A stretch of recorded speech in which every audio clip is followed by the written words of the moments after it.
Some people say curses aren't real. She never believed either, until it was too late. She was just a teenager, about 14 or 15, standing in line at the store waiting to pay. Then she saw her. An old woman, hunched over, thin as a skeleton. Her fingers were long and bony, her nails yellowed and cracked. She clutched a small, worn-out wallet in her pale, veiny hands. Something about the woman felt unnatural. The girl's stomach twisted and her chest felt heavy. The store was bright and busy, yet suddenly she felt alone. She couldn't stop staring at the woman's hands. That's when the woman snapped her head around. Her eyes were small and dark, buried deep in her wrinkled face. She stared back, unblinking. Then she grinned.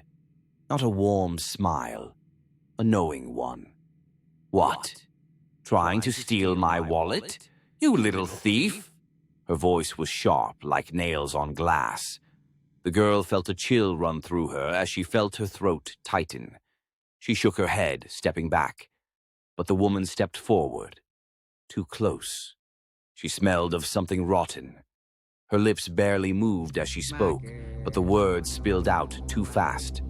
A whisper, a chant, a curse.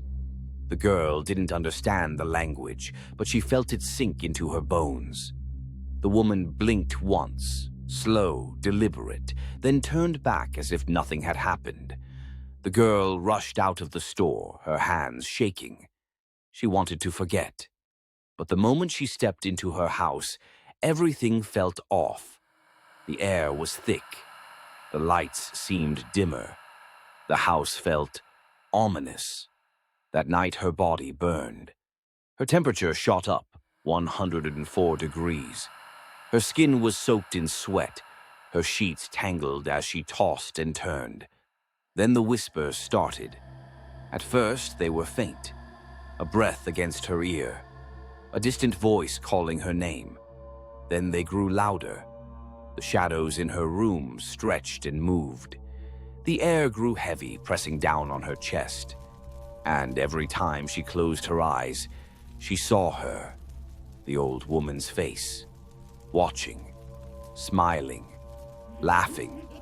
Her parents rushed her to the hospital, but the doctors found nothing. No infection, no reason for the fever. Yet it wouldn't break. For days she drifted between fever dreams and something worse. She saw the woman everywhere, in the reflections of windows, in the darkness under her bed. One night she woke up to the feeling of fingers running through her hair.